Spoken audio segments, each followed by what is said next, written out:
Mga kamamis, dahil linggo ngayon, matapos ng aking trabaho, maglaba, bibili naman tayo ng ulam sa palengke. Dahil andito ang aking mga anak. Sila naman ang may araw na ito sa linggong ito. Every Sunday pala. Kailangan ng mga anak naman ang ipagluto. Iiwan na naman ang aking alaga, nakasukbit na naman siya. Diyan ka sa loob at doon naman ako sa labas. Ayan. Ang aking alaga, ayan. Bili na naman kami ng mga kung ano-ano dito sa palengke. Libot-libot muna tayo mga kamami at nang maipakita ko ang aming palengke.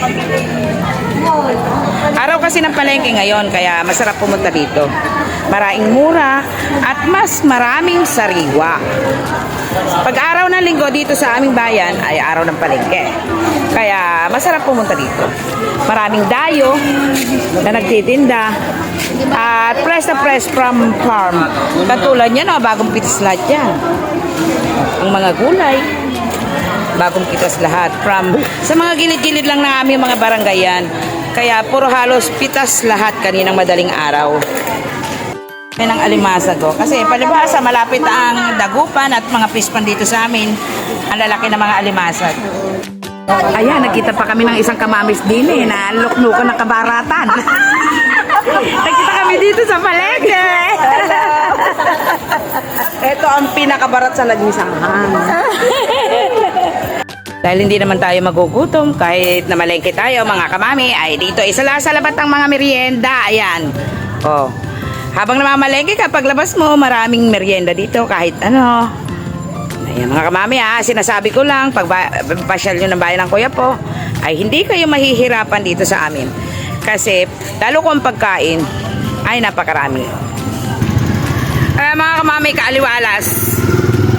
Tumbukin mo bundok. Malapit lang po sa amin yan. Oh. Yan Lilipat po kami ng wet market. Doon sa kabila. Doon kami bibili ng hipon. Kasi yung hipon, paborito ng mga anak ko. Madalang lang naman. Kaya pagbigyan at napapagod naman sila sa isang linggo. Wala akong makitang malalaking hipon. Pinapili ko na lang sa tindera yung malalaki. Ayan. Pero sariwa-sariwa naman mga dayo sila mula Pangasinan. Yung ano ba yun? Yung grapes. Oo. 50. Hindi, 30 lang halaga. Ako lang kakain yan. Oh, yan. Tama, 1 kilo. 3/4 lang. 3/4 lang. Yan. Ito ano pa? Ito, natawaran ko ng 80. Kukunin ko na rin. Ano, masarap sinabawan to. Mga kamami. Sabawan ng kalamansi. Masarap no? Tsaka pechay. Yan. Sige, pakisupot na rin yan. Puro sama, Ayan, nandito kami sa pahingahan konti. At siguro naiinitan. Saglit lang naman. Ayan. Itong isang anak ko naman na magluluto na. Ano ba ang recipe mo, anak? Ano yung pangalan niya? Margarine. Hindi, yung totoo. Ano ba? Hindi naman siya butter. Oo. Star margarine with hipon. Kasi, mapagamit siya ng star margarine. Hindi, butter ang ginagamit niya. Siya bawang. Pakaluho sa bawang. Ito daw kasi gusto niya maraming bawang. Garlic, star margarine with hipon. Ayan. Hindi masyado malalaki ang hipon mga kamami. Ako, sa iba pa ako humanap. Kaya bumalik kami doon sa mga dayuhan. Pero hindi pa rin malalaki. Ayan. Ito, mura. Ayan, sariwang-sariwa. Mura lang yan mga kamami. 80. Lalagyan ko ng pechay, saka kamatis. Sinigang. Siyempre ang paborito, hindi mawawala. Ayan ang mga sangkap. Sangkap ang kanyang gagawin. Kaya maya mga kamami, papakita ko uli kung ano mga kanyang susunod na gagawin. Dahil ayaw niya maghiwa-hiwa, dito niya gagawin. Pang mano-mano lang to mga kamami at wala pa akong blender. Blender na mano-mano. I-blender na niya para isasama na niya yata dito sa hipon. Yan naman ang paraan niya. Pag ako, hihiwain ko lang na durog-durog. Pero siya talagang totally gusto niya na blender. Ganyan o. O, diba? Ganyan lang, pang mano-manong blender. Yung kamay mo. Dahil itong anak kong isa na to ay madiwara, aalisin pa niya yung mga istorbo na yan. Hindi katulad ko pag nagluluto. Diretso na yan kaya tinityak ko, ang oras ng pagkain namin hahapunin. Sa tagal ba namang ganyan niya yan, naka? Matagal. Inaalis lahat ng balahibo. Siguro yan may mga sasabit-sabit. Nga naman, lahat naman tayo may pamamaraan sa pagluluto. Kanya-kanyang diskarte. Para nga naman walang istorbo pagkakain na diretsyo. Sprite pa, ganun pala. Ano naman ang purpose niyan, anak, at may Sprite? Kasi hindi ko natandaan nung nagluto ako niyan, walang Sprite ganon. Kasi nung nagluto ako, tatandaan ko, walang Sprite, may Sprite pala. Yun ang hindi niya naipaliwanag sa akin, lagyan ng Sprite. Alam mga kamali, ako pag nagsisigang, tinulungan ko na yung anak ko kasi para mas madali kaming makaluto. Ilalim ko muna itong mga ricado. Ganyan. Yan. Tapos yung mga isda, iibabaw ko na yan. Nalinis na ho lahat yan. Para pan. Yan. Pangat siya. Masarap siyang pangat. Ilalagay ko na rin ang kamatis. Sabay-sabay yan. Tapos, pakukuluan na lang mga kamami. Sabay-sabay yan. Lalagyan ko na rin siya ng pampaasim. May kamatis na. Kasi sa kaming mga Tagalog, mahilig kami maglagay ng kamatis sa sinigang. Para daw hindi masyadong parang masangsang yung mga yung lasa. Then, ibabaw ko na itong pechay. Yan ang pangat na isda sa aming mga Tagalog. Then, ibabaw ko itong, hindi ko na inalis itong tangkay. Ito, mga balahibo. Ito, ilalagay ko ng pampalasa ng sabaw. Imbis maglagay ako ng, cubes. Tignan nyo ito. Yan. Ready na ito, mga kamami.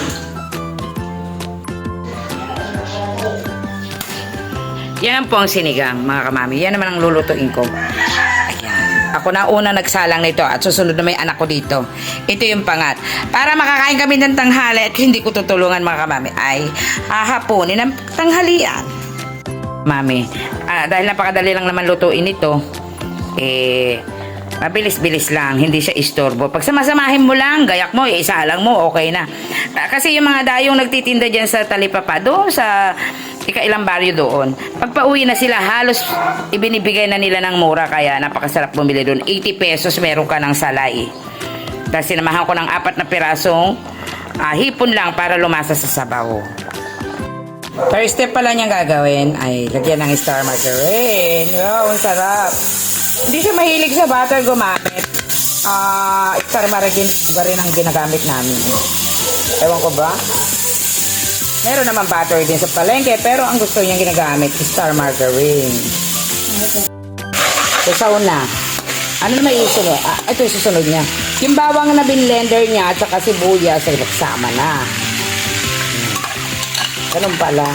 Ako piniprito ko. Ganyan pala siya. Di raw ganun lang pamamaraan sa pagluluto ko. Shrimp with star margarine. Ganun ba yan? Anak? Yan. Mamaya ulit mga kamami. Yan mga kamami. Matapos igisa ang bawang sibuyas na blender, oyster sauce naman ang ilalagay pala. So pagbibidyo ko, ako na matututo. Kasi yung ginawa ko noon, mali pala. Oyster sauce. Then, anong next? Pero ang witness naman niya pala ay maraming bawang. Ganun pala siya. And next, ang ilalagay niya ay Ketchup. ketchup naman Para pala. pumula. Para daw pumula. Ganun pala yun. Kasi nung nagluto ako, mali Sabi ko, explain lang sa akin. Nung pala, mali yung pamamaraan ko. Ito, malalaman ko na. Kasi sila ang mahilig magluto ng ganito. Ako naman, mga old na mga recipe lang ang mga niluluto ko Tapos, ano yung susunod niya? Asukal. Asukal pala ilalagay. Isang kutsarang asukal. Ano yan? Red yan. Ayan. Then, isusunod niya na ang paminta dyan, mga kamami. paminta. Siyempre, ang kanyang gagamitin ay magic syrup. Ikakat ko na lang to at mahaba. Garlic. Na-marinate na ang mga ricado. Yan. Asukal, star margarine, bawang, sibuyas, and then oyster sauce, ketchup, paminta, and magic syrup. Para dyan ikot-ikot na ang lasa. Kasi masarap din naman mga kamami ang may sarsa-sarsa. O, ilalagay na niya ang hipon. Ay, bakit hindi pa dakotin? Isa pa talaga, pero hahaluin pa. Yan! O, paano mga kamami? Mamaya ko pakikita ang finished product. After this, ito na lahat ng kanyang ricado. O, sige, mga kamami ha. May Sprite pa. Yun yung ipakukulo. Yung Sprite pa lang ipapakulo. Siya niyang ipang sasabaw. Sige mga kamami, mamaya ko papakita. After this. Ito na. Ayan ang finished product namin mga kamami. Pangat na isda. Ito, grapes. Grapes ng ng dagat. Ito yung menu ng anak ko. Kakain na kami mga kamami. O paano? See you again ulit. At pagkita-kita ulit tayo bukas sa another vlog. Thank you. Paki-like and share. At paki-subscribe. At paki-follow na rin. Thank you. Bye-bye.